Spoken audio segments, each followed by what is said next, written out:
नमस्कार शिक्षक मित्रांनो, शैक्षणिक माहिती मिळविण्यासाठी आपल्या प्रहार न्यूज या यूट्यूब चॅनलला लाईक आणि सबस्क्राईब करायला विसरू नका.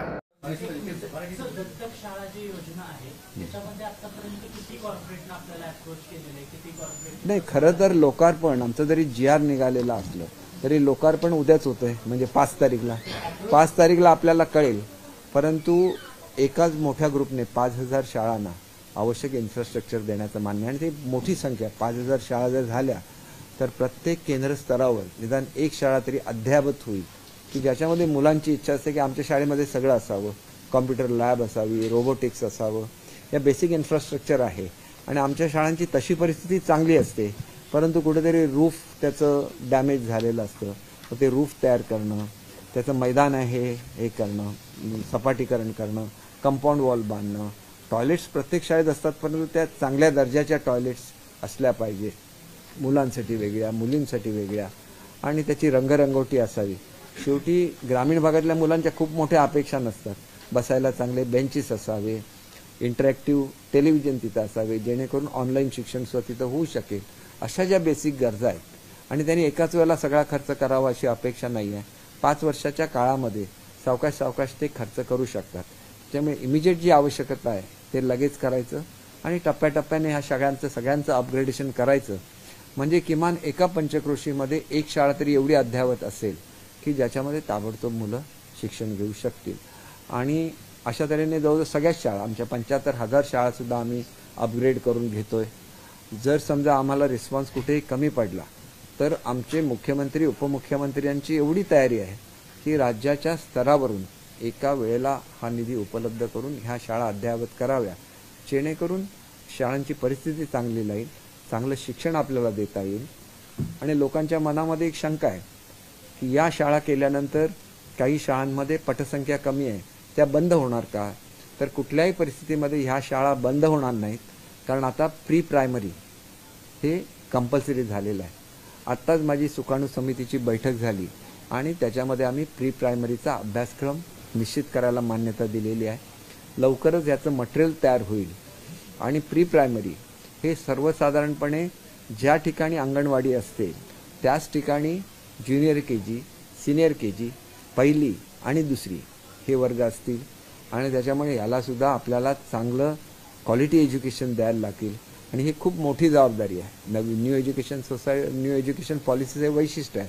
आणि त्याच्याचबरोबर 3री ते 8वीचे जे वर्ग आहेत त्याच्यामध्ये व्यावसायिक शिक्षण सुद्धा द्यायला लागेल, 9वी 10वीला सुद्धा व्यावसायिक शिक्षण द्यायला लागेल. हे एक चॅलेंज आहे. आणि त्याच्यामुळे आता आम्ही जशी junior KG, senior KG, first आणि सेकंडचा अभ्यासक्रम तयार केलेला आहे, तसाच 3री, त्यानंतर 6वी, 9वी आणि 11वी या सगळ्यांचे अभ्यासक्रमसुद्धा नव्याने तयार केले जातील. आणि टप्प्याटप्प्याने दरवर्षी त्याची नवीन पुस्तकंसुद्धा तयार होतील असं त्यांनी सांगितलेलं आहे. एक तुम्हाला महाराष्ट्राची ताकद अजून उमगलेली नाही आहे. सगळे बिझनेस हाऊसेस हे महाराष्ट्रामध्ये आहेत आणि दरवर्षी हजारो कोटी रुपये ते शिक्षण आणि आरोग्य या दोघांवर खर्च करत असतात. पण याचा थेट बेनिफिट हा मुलांपर्यंत का जात नाही? तर त्यांच्याकडून पैसे घेतले जातात आणि त्याचे वेगवेगळे प्रयोग हे आमच्या शिक्षकांवर केले जातात, आमच्या मुलांवर केले जातात, आणि आम्हाला त्याचा काय उपयोग होत नाही. कारण ते सगळं शिक्षण म्हणजे काही खिचडी नाही, शिक्षण हे काय हॉचपॉच नाही. शिक्षणामध्ये बेसिक इन्फ्रास्ट्रक्चर पाहिजे, चांगले शिकवणारे शिक्षक पाहिजेत, आणि त्याच्यासाठी सक्षम अशा यंत्रणा आमच्याकडे आहेत. आमच्याकडे डायट कॉलेजेस आहेत, आमच्याकडे SCRT आहेत, आणि ते पुरेसे सक्षम आहेत चांगला अभ्यासक्रम देण्यासाठी. त्याच्यावर प्रयोग करण्यापेक्षा मुलांपर्यंत जर ह्या सुविधा पोचवल्या, शाळेमध्ये गेला तर तिथं वर फॅनसुद्धा आपल्याला डोनेशनमध्ये मागायला लागतो, अशी काही शाळांची परिस्थिती असते. आणि जिल्हा परिषदा एवढ्या सक्षम नाहीत महाराष्ट्रातल्या की त्या पूर्ण जबाबदारी त्याची घेऊ शकतील.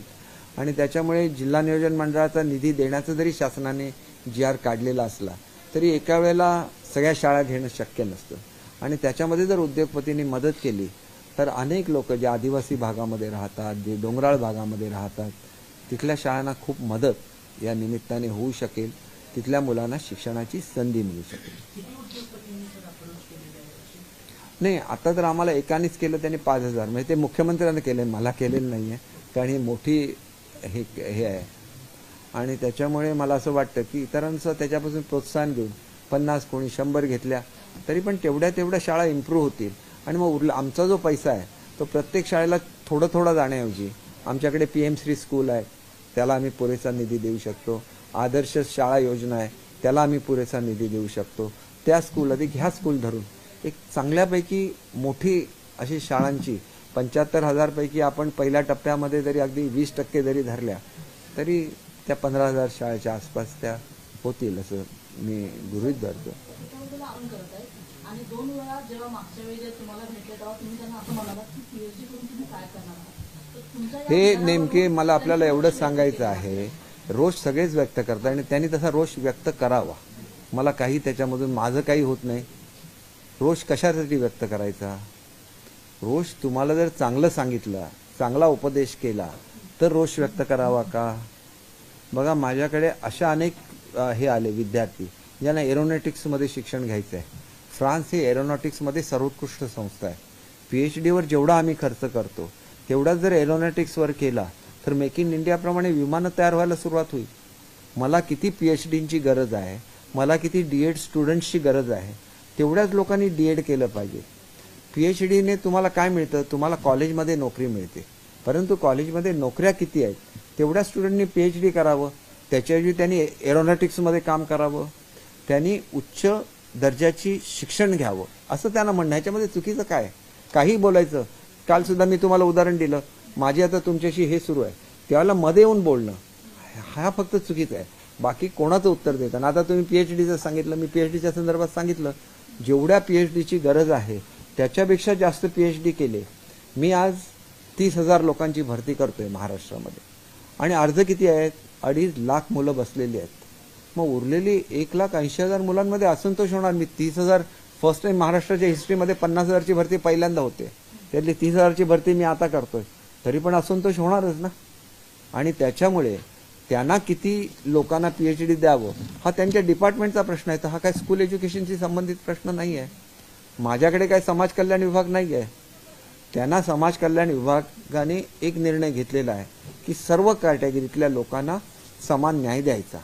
ते OBC असून दे, ते शेड्यूल कास्ट असून दे, ज्या ज्या कॅटेगरीमध्ये, ते आदिवासी असून दे. मग तो एक त्यांचा अधिकार असतो किती मुलांना द्यायचा. परंतु इक्वल जस्टिस सर्वांना देण्यामध्ये काय चूक आहे असं मला स्वतःला वाटत नाही. आणि मी त्यांचा काय अपमान केलेला नाही सांगण्यासाठी की सगळ्यांनी PhD करायचं आणि PhD केल्यानंतर बेरोजगार राहायचं असेल तर मग त्या PhDचा उपयोग काय? आणि त्याच्यासाठी त्यांनी अधिकचं ज्ञान घ्यावं आणि त्याच्यापेक्षा कमी खर्चामध्ये ते अधिकचं ज्ञान त्यांना मिळू शकतं आणि ते त्या मुलांना मिळून ते जीवनामध्ये यशस्वी ठरावे. हे स्पष्ट बोलणारा मी मंत्री आहे. हे बोलण्यामध्ये काय चूक असेल तर महाराष्ट्राच्या जनतेने ते ऐकावं आणि त्याच्यावर जनतेने निर्णय घ्यावा. माझा केवळ अधिकार आहे असं म्हणून कोण जर बसत असेल तर ते बसणं त्याचा अधिकार आहे, परंतु निर्णय घेणं हा शासनाचा अधिकार आहे. त्याच्यामध्ये हे माझ्या खात्याशी संबंधित हा प्रश्न नाही, त्याच्यामुळे मी याच्यावर काय बोलू शकत नाही. याच्यामध्ये एकतर उच्च आणि तंत्र शिक्षण आणि दुसरं सोशल जस्टिस हे जे खातं आहे हे दोन घेऊ शकतात निर्णय, हा एक भाग झाला. परंतु आजसुद्धा या अनेक ज्या वेगवेगळ्या स्कीम आहेत ह्याच्यामधून मुलांना उच्च शिक्षण हे विनामूल्य मिळत असतं. ते शिक्षण त्यांनी घ्यावं. एकाच डिग्रीचा कोणी आग्रह धरू नये, कारण एकाच डिग्रीचा, जसं मी तुम्हाला उदाहरण दिलं की सगळ्या मुलांनी D.Ed केलं, सगळ्या मुलांनी B.Ed केलं तर काय 2 लाख मुलांना आपण नोकरी देऊ शकत नाही. आवश्यकता किती होती? 30,000ची, 50,000ची, कदाचित प्रायव्हेट स्कूल धरून 80,000ची. तर 80,000 मुलांनीच D.Ed किंवा B.Ed केलं असतं तर मग हा प्रश्न उद्भवला नसता. अनेक लोकांना प्रश्न असा पडतो की मी राणे साहेबांना का भेटायला गेलो, अत्यंत महत्त्वाच्या कामासाठी त्यांनी मला फोन केला होता. आता हे एवढे D.Ed राहिल्यानं आयुष्यामध्ये दुसरं काहीच करता येणार नाही, मग त्यांच्यासाठी काहीतरी करूया का? तर त्याच्यावर सुद्धा मी माझ्या डिपार्टमेंटशी चर्चा करतोय की ह्या ज्या ज्युनियर सिनियर KG आहेत त्यांना शिकवण्याचं स्किल त्या मुलांना देता येईल का जे TET झालेले नाही आहेत. कारण TET करणं हे केंद्र शासनाने कंपल्सरी केलेलं आहे. मग त्यांना ज्युनियर सिनियर KGला घेतलं तर त्यांना ते स्किल द्यायला लागेल की एकदम छोट्या मुलांना कसं शिकवायचं. त्याच्यामधून सुद्धा अनेक मुलं जी त्यांच्या गावाच्या पातळीवर राहतात तिथं त्यांना ते कमी पगारामध्ये सुद्धा अनेक D.Ed लोकांनी रत्नागिरीला 9,000 रुपयावर काम केलेलं आहे. म्हणजे काय होतं की गावाच्या स्तरावर त्यांच्याच गावात जर त्यांना नोकरी मिळाली टेम्पररी, म्हणजे ते काय परमनंट 6 तास 8 तास शिकवण्याची नाही, 2-2.5 तास जे त्यांना शिकवायला लागतं लहान मुलांना, ते जर 2.5 तास शिकवायची त्यांची तयारी असेल तर ह्याच्यावर सुद्धा आम्ही मार्ग काढू शकतो. परंतु त्यांनी म्हटलं तर रेग्युलर शिक्षकांचा पगार आम्हाला आमच्याच गावात राहून द्या, तर मग ह्याच्यावर लागणार नाही. म्हणून त्या दिवशी जी मुलं आली होती त्यांच्याशी चर्चा केल्यानंतर त्यांचं मत असं होतं की आम्हाला आमच्या गावामध्येच जर नोकरी मिळत असेल आणि छोट्या मुलांना शिकवायचं असेल तर आम्हाला सुरुवातीला तुम्ही एवढा मानधन दिलं, त्याला काय पगार म्हणता येणार नाही, कारण ते 2.5-3 तासाचंच टीचिंग आहे. आता सुप्रीम कोर्टाने सुद्धा तासवारीचं तत्व मान्य केलेलं आहे, तर तासावर ते शिकवू शकतात आणि तिथल्या इथं त्यांना रोजगार निर्माण करता येईल. नाहीतर एवढ्या डीएड बेकारांचं करायचं का, हा मोठा प्रश्न महाराष्ट्रासमोर उभा राहील आणि ती मुलं कायम असंतुष्ट राहतील. तर मुलांना आधार देणं हे आमच्यासारख्या लोकांचं काम आहे. हे करत असताना मुलं एखाद्या वेळेला चुकली तर त्यांना सांगणं की तुम्ही शिस्त पालन केलं पाहिजे, हे सुद्धा शिक्षण मंत्री म्हणून माझं काम आहे. उद्या माझ्या मुलांना ते शिकवणार आहेत, ती मुलं जर शिस्तीमध्ये आले पाहिजेत तर त्यांचं वर्तन शिस्तबद्ध पाहिजे, एवढीच माझी अपेक्षा, त्याच्या पलीकडे काय नाही. आणि हे बसणं, कोणाबद्दल नाराजी व्यक्त करणं, अमुक करणं तमुक करणं, लोकशाहीमध्ये तुम्हाला हा अधिकार दिलेले आहेत, त्याचा वापर त्यांनी केला म्हणून मला वाईट वाटण्याचं कारण काय. मला जे योग्य वाटलं ते जर योग्य नसेल तर त्याचा निर्णय महाराष्ट्राची जनता करेल की त्यांनी उत्कृष्ट आयुष्यामध्ये बनावं की नाही.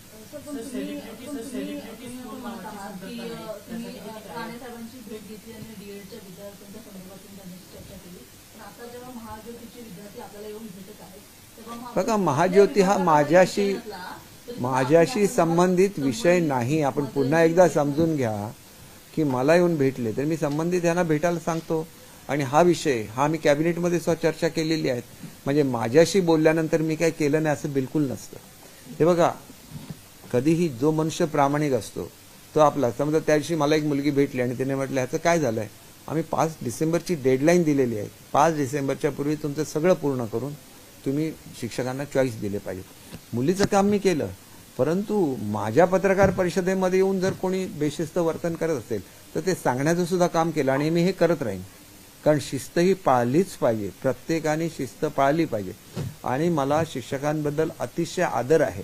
म्हणून जसं डॉक्टरच्या गाडीवर DR लिहिलेलं असतं तसं टीचरच्या गाडीवर TR लिहिण्याच्या संदर्भात मी आमच्या सचिवांकडे प्रस्ताव दिलेला आहे की ती गाडी कोणी वाटेत अडवता कामा नये, त्याला रिस्पेक्टफुली वागवलं पाहिजे.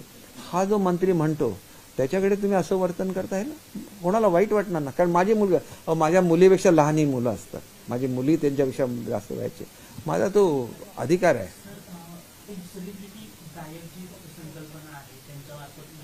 केवळ गायक नाही, त्याच्यामध्ये नाटकामध्ये काम करणारी लोक आहेत, त्याच्यामध्ये उत्कृष्ट वक्तृत्व देणारी जी महाराष्ट्रामधले टॉपमोस्ट लोक आहेत ती सुद्धा त्याच्यामध्ये आहेत. आणि त्याच्यामुळे मुलांना, या सगळ्या विद्यार्थ्यांना एका वेळेला ऑनलाईन ट्रेनिंग होणार, ज्यांना ज्या विषयाची आवड आहे. कोणाला म्युझिकची आवड असेल, कोणाला सिंगिंगची आवड असेल, कोणाला ड्रामाची आवड असेल, कोणाला वक्तृत्वाची आवड असेल, त्या फील्डमध्ये ते उत्कृष्ट बनावे अशी इच्छा आहे. बघा, आपण जशा शाळांचं इन्फ्रास्ट्रक्चर सुधारतोय तसं मुलं सुद्धा सर्वोत्कृष्ट महाराष्ट्रातली घडली पाहिजेत. मी काय शिक्षणामधला तज्ज्ञ नाही, मी एक ॲडमिनिस्ट्रेटर आहे आणि मला कळतं की मी महाराष्ट्राला काय डिलिव्हर केलं पाहिजे. आणि म्हणून मी सांगितलं होतं की 1 वर्षामध्ये शिक्षकांचे प्रश्न संपवणार आणि आम्ही तसे ते संपवण्याचा प्रयत्न केला. टप्पा अनुदानाला सगळ्यांना एका लेवलला आणलेला आहे. शिक्षकांची भरती सुरू केलेली आहे. बरेचसे प्रश्न, केंद्रप्रमुखांची भरती केलेली आहे. त्याच्यानंतर जे विद्यार्थ्यांच्या संदर्भात जे टेक्निकल डिसिजन होते, सर्वांना युनिफॉर्म देणं, सर्वांना शूज सॉक्स देणं, सर्वांना वह्यांची पानं देणं, पुस्तकांचं ओझं कमी करणं, सगळ्या गोष्टी करून दाखवल्या. आता क्वालिटी एज्युकेशन देण्याची वेळ आहे आणि ह्या वेळेला एकच केंद्रबिंदू, तो म्हणजे विद्यार्थी.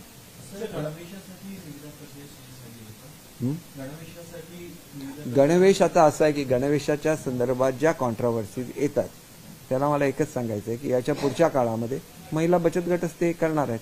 त्याच्यामुळे आम्ही महिला बचत गटांना काम देतोय आणि ते काम देताना महिला आर्थिक विकास महामंडळ आणि दुसरं एक कॅडर आहे ज्याला NRLM म्हणतात, म्हणजे ह्याला ती नॅशनल हे आहे, रुरल लाईव्हलीहूड मिशन असतं.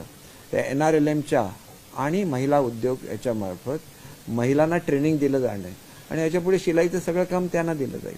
त्याच्यामुळे क्वालिटीसुद्धा राहील, एकसारखे ड्रेस शिवले जातील आणि दुसऱ्या आम्ही ज्या ड्रेसचं आता सिलेक्शन केलं आहे याच्या पुढच्या वर्षापासून स्काउट अँड गाईड हे कंपल्सरी सगळ्या स्कूलला असणार आहे आणि त्याच्यामुळे त्याचा जो ड्रेस आणि आमचा ड्रेस एकसारखा असणार, फक्त स्कार्फ आणि टोपी घातली तोच मुलगा तो ड्रेस घालून स्काउट गाईडला जाऊ शकतो.